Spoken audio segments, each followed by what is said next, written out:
سفیان ثوری رحمۃ اللہ علیہ بہت بڑے محدث گزرے ہیں، بہت بڑے عالم، بہت ہی عابد و زاہد اور دینی خدمت میں زندگی گزارنے والے ہیں۔ سفیان ثوری کے نام سے آپ مشہور و معروف ہیں۔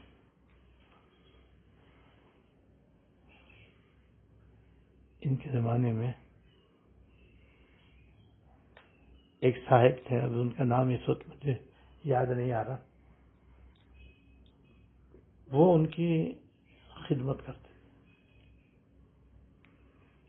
اور خدمت کے نتیجے میں دعائیں بھی لیتے تھے اور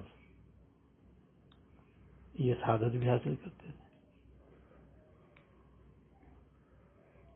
حضرت سفیان ثوری رحمۃ اللہ علیہ ان کی خدمت کرنے کی وجہ سے اس قدر ان سے خوش تھے کہ سجدے میں جا کر ان کے لیے دعا کرتے تھے۔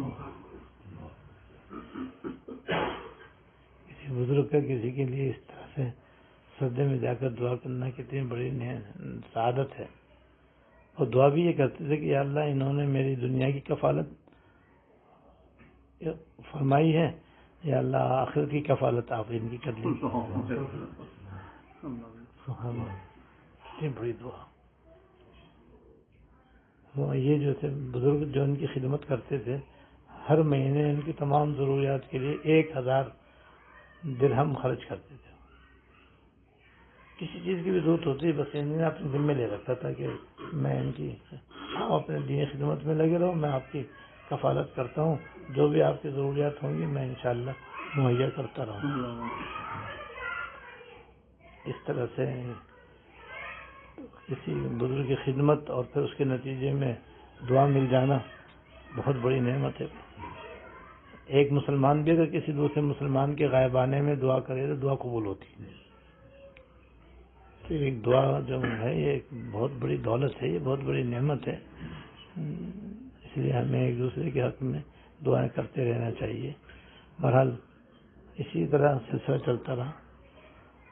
حضرت سفیان ثوری رحمۃ اللہ علیہ کی تمام ضروریات وہ پوری کرتے رہے اور وہ ان کو یہ دعا دیتے رہے کہ اللہ انہوں نے میری دنیا کی کفالت کر لی ہے، آپ ان کی آخرتی کفالت فرما لیجیے۔ آخر خدمت کرنے والوں کا انتقال ہو گیا تو انہوں نے کسی نے ان کو خواب میں دیکھا، ان سے پوچھا بھائی کیا معاملہ ہوا تمہارے ساتھ؟ کہا کہ الحمدللہ حضرت سفیان ثوری رحمۃ اللہ علیہ خدمت اور ان کی دعائیں کام آ گئی۔ جس طرح وہ دعا کرتے تھے اللہ تعالیٰ نے ویسے ہی کر دی، یعنی جیسے میں نے دنیا کی کفالت ان کی اختیار کی، اللہ تعالیٰ نے آخرت کی ان کی کفالت اپنے ذمہ لے کر مجھے معاف کر دیا اور جنت میں داخل فرما دیا، اور کیا چاہیے۔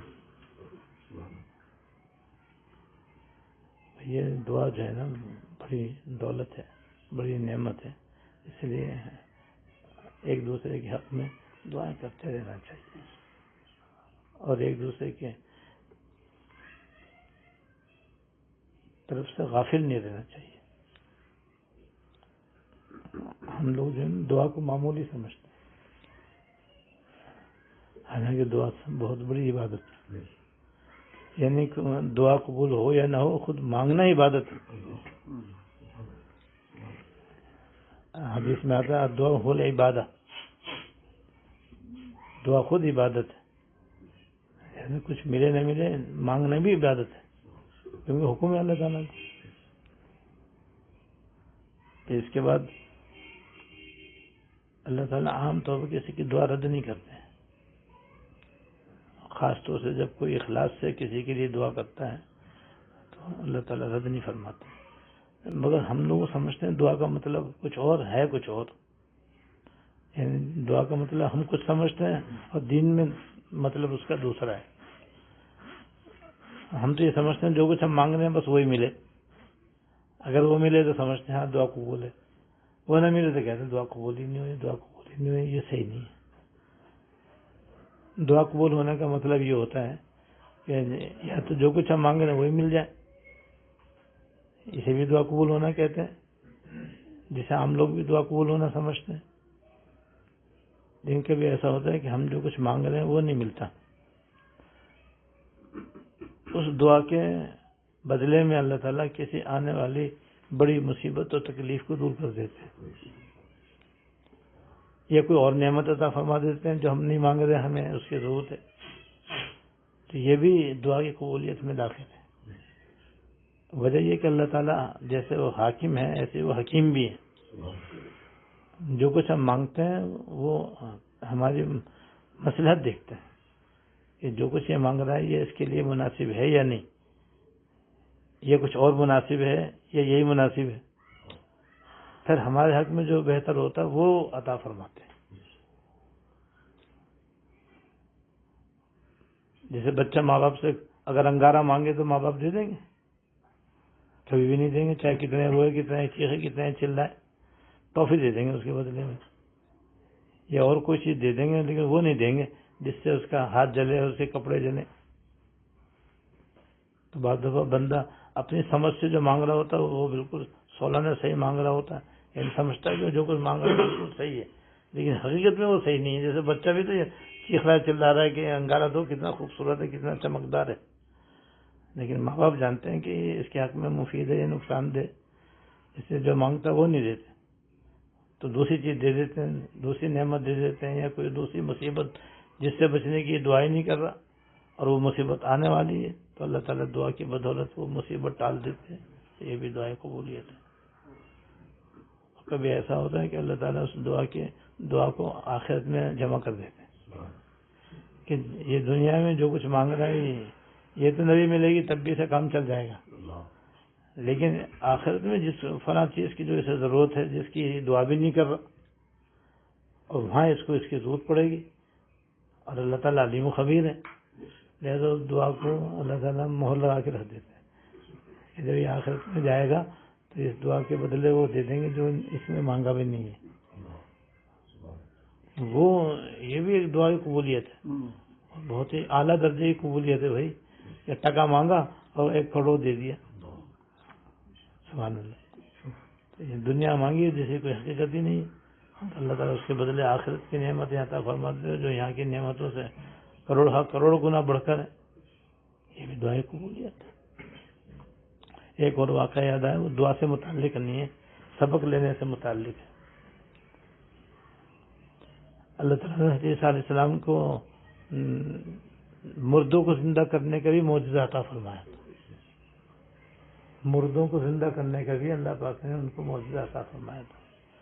جیسے مادر ذات اندھا ہو تو حضرت ہاتھ پھیرتے تھے تو اس کی بینائی بحال ہو جاتی،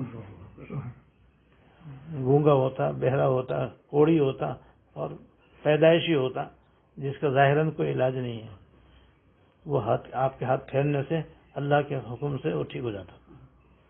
تو مردوں کو زندہ کرنے کی بھی اللہ پاک نے آپ کو معجزہ عطا فرمایا تھا۔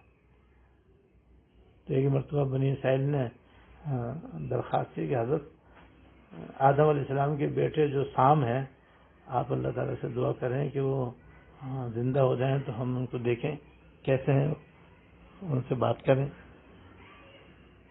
آپ نے کہا ان کی قبر دکھاؤ کہاں ہے، تو بنی اسرائیل میں قبر پہ لے گئے۔ وہاں جا کر آپ نے کہا کہ سام اللہ کے حکم سے کھڑا ہو جا، سام اللہ کے حکم سے کھڑا ہو جائے، وہ فوراً قبر سے نکل کر زندہ کھڑا ہو گیا۔ پھر حضرت عیسیٰ علیہ السلام نے اس کو دیکھا کہ اس کے سر کے بال، داڑھی کے بال سب سفید ہیں۔ حضرت عیسیٰ علیہ السلام نے ان سے کہا کہ سام جب تمہارا انتقال ہوا جب تک تمہاری داڑھی کالی تھی، سر کے بال بھی، داڑھی کے بال بھی سب کالے تھے، سفید کیسے ہو گئے؟ کہ آپ صحیح کہہ رہے ہیں، میں انتقال کے وقت میرے بال سارے کے سارے کالے ہی تھے، لیکن جب آپ نے کہا نا اللہ کے حکم سے کھڑا ہو جائے تو میں سمجھا قیامت آ گئی، اس کے خوف سے میرے سارے بال سفید ہو گئے، رحمت خوف سے ایک دم میرے بال جو ہیں سارے کے سارے سفید ہو گئے کہ اب کیا ہوگا۔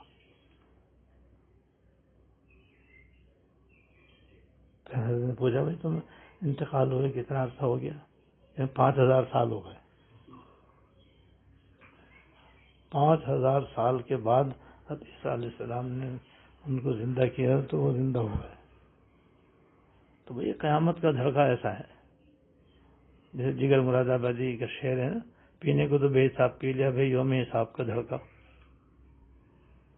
ان کو قیامت و خوف سے بال سفید ہوگا سارے کے سارے.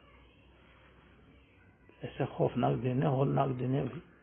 اس کی تیاری کرنی چاہیے، گناہوں سے بے حد بچنا چاہیے، زیادہ سے زیادہ نیک کام کرنے چاہیے، تاکہ جب قیامت میں اٹھیں تو ہمیں کوئی پریشانی نہ ہو.